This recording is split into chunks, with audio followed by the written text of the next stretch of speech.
Au nom du Père et du Fils et du Saint-Esprit. Amen. Que la paix et la joie du Christ ressuscité soient toujours avec nous tous. Mes chers frères et sœurs en Jésus-Christ, nous continuons la lecture de la Bible. Nous arrivons au chapitre 22 du livre de la Genèse. C'est Abraham sanctifiant. Lisons tout en méditant.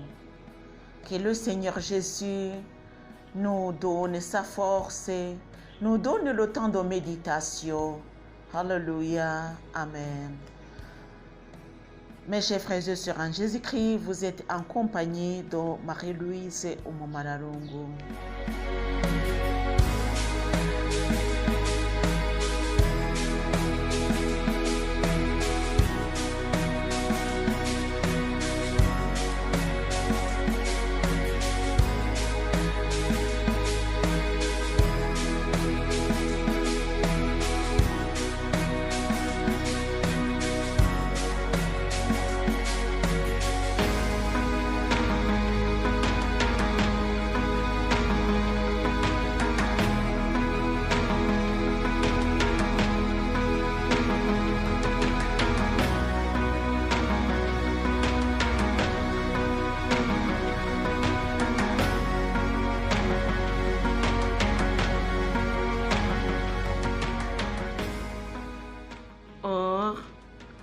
Après ces événements, Dieu mit Abraham à l'épreuve et lui dit: Abraham répondit: Me voici. Il reprit: Prends ton fils, ton unique Isaac, que tu aimes, pars pour le pays de Moria, et là, tu l'offriras en holocauste sur celle des montagnes que je t'indiquerai. Abraham se leva le bon matin, sangla son âne, prit avec lui deux de ses jeunes gens et son fils Isaac. Il fendit les bûches pour l'holocauste. Il partit pour le lieu que Dieu lui avait indiqué. Le troisième jour, il leva les yeux et il vit de loin ce lieu. Abraham dit aux jeunes gens: Demeurez ici, vous avec l'âne, moi et le jeune homme, nous irons là-bas pour nous prosterner, puis reviendrons vers vous. Abraham prit les bûches pour l'holocauste et en chargea son fils Isaac. Il prit en main la pierre à feu et le couteau, et tous deux s'en alla ensemble. Isaac parla à Abraham, son père. Abraham, mon père, dit-il. Et Abraham répondit: Me voici mon fils. Il reprit: Voici le feu et les bûches. Où est l'agneau pour l'holocauste? Abraham répondit: Dieu saura voir l'agneau pour l'holocauste, mon fils. Tous deux continuèrent à aller ensemble. Lorsqu'il fut arrivé au lieu que Dieu lui avait indiqué, Abraham y leva un autel et disposa les bûches. Il lia son fils Isaac et le mit sur l'autel au-dessus des bûches. Abraham tendit la main pour prendre le couteau et immoler son fils. Alors, l'ange du Seigneur l'appela du ciel et cria: Abraham, Abraham. Il répondit: Me voici. Il reprit: N'étends pas la main sur le jeune homme. Ne lui fais rien, car maintenant je sais que tu crains Dieu, toi qui n'as pas épargné ton fils unique pour moi. Abraham leva les yeux, il regarda et voici qu'un bélier était pris par les cornes dans un fourré.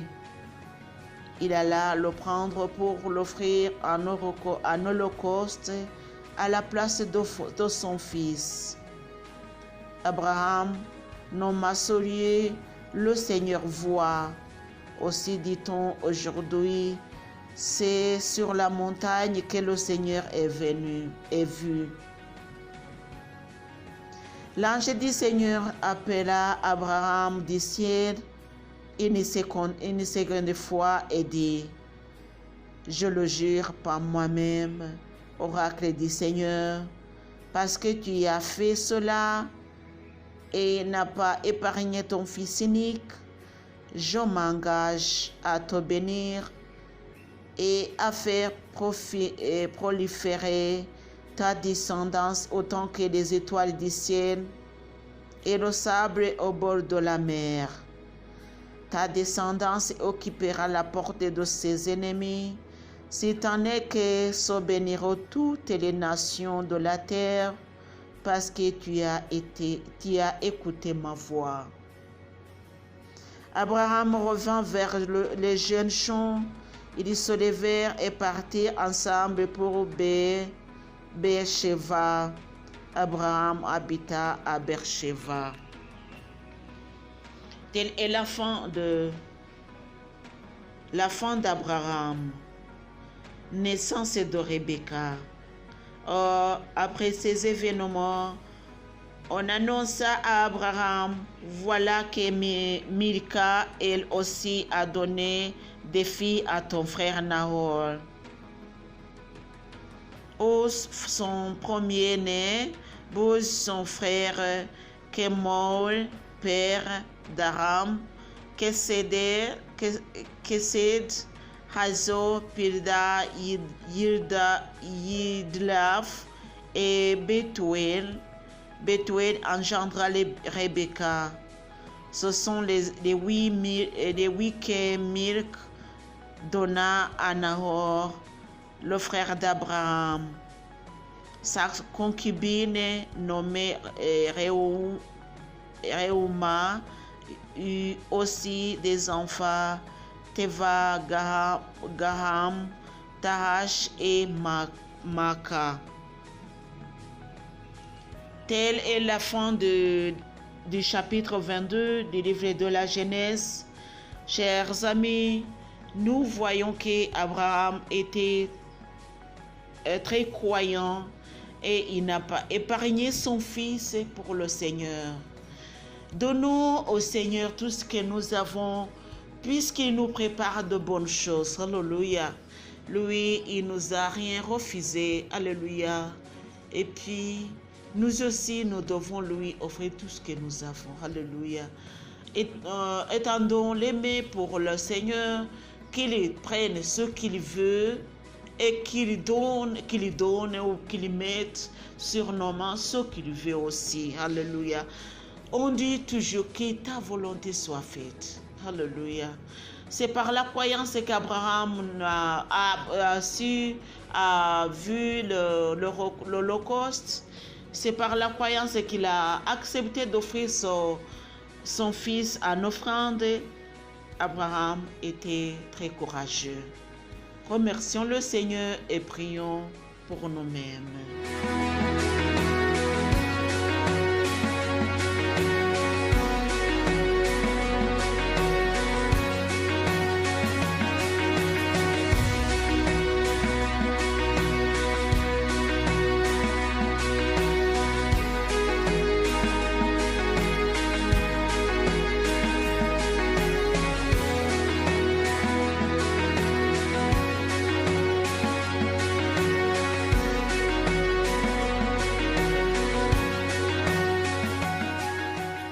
Continuons la lecture par le chapitre 23 du livre de la Genèse, le tombeau de Sarah.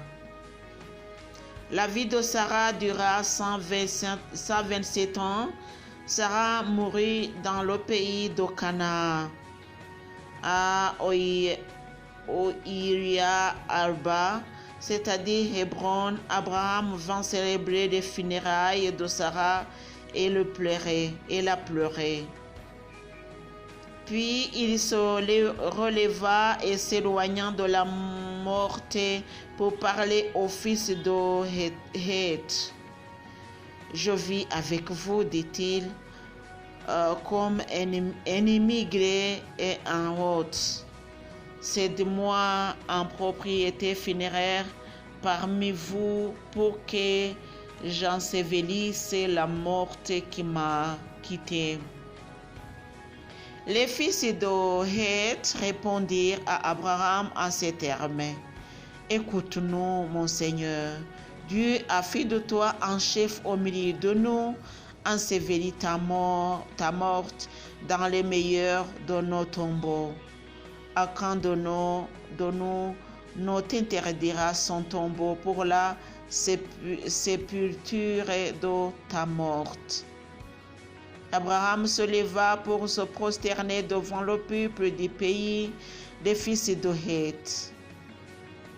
Il leur parla en ces termes: Si réellement la morte qui m'a quitté doit être avec vous dans un tombeau, écoute-moi et intercède pour moi auprès d'Éphron, fils de Korah, pour qu'il me cède la caverne de Macpéla qui lui appartient à l'extrémité de son champ, qu'il me le cède pour sa pleine valeur à titre de propriété funéraire parmi vous.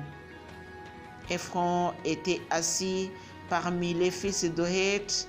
Éphron le Hittite répondit à Abraham aussi des fils de Heth, à savoir de tout ce qui venait à la portée de sa ville, et il dit: Non, mon Seigneur, écoute-moi, le champ je te le donne, la caverne qui s'y trouve je te la donne. Aussi des fils de mon peuple je te la donne, ensevelis ta morte. Abraham se prosterna devant le peuple du pays et dit à Éphron aussi du peuple du pays: Oh, toi, si seulement tu voulais m'écouter, je te donnerai le prix du champ. Reçois-le de moi, et c'est là que j'ensevelirai la morte. Éphron répondit à Abraham et lui dit: Mon Seigneur, écoute-moi, unitaire de 400 cycles d'argent, qu'est-ce qu'entre toi et moi? Ta morte ensevelis-la. Abraham s'entendit avec Éphron, il lui pesa le prix que les fils de Heth l'avaient entendu déclarer: 400 cycles d'argent autour du marché. Le champ d'Éphron à Macpéla devant Mamré, le champ et la caverne incluses, y compris tous les arbres dans le champ, dans tout son périmètre. On a garanti l'acquisition à Abraham au vu des fils de Heth de tout ce qui venait à la portée de sa ville. Pourquoi Abraham ensevelit sa femme Sarah dans la caverne du champ de Macpéla devant Mamré, c'est Hébron au pays de Canaan. Le fils de Heth garantit à Abraham la propriété funéraire des champs et de la caverne qui s'y trouvait. Telle est la parole de Dieu. Mes chers frères et sœurs en Jésus-Christ, c'est la méditation d'aujourd'hui. On voit que Dieu est toujours avec nous. Il nous donne aussi la sagesse. Abraham a insisté pour acheter la caverne pour enseverer la morte. Même si on donnait gratuitement, lui, il insistait pour acheter. Il y avait pourquoi. Plus tard, quand nous disons, nous verrons pourquoi Abraham a acheté cette terre. Que le Seigneur Dieu nous donne la sagesse, alléluia, qu'il nous donne aussi le courage de lui suivre, alléluia, en toutes circonstances. Que Dieu nous bénisse. Au nom du Père et du Fils et du Saint-Esprit. Amen.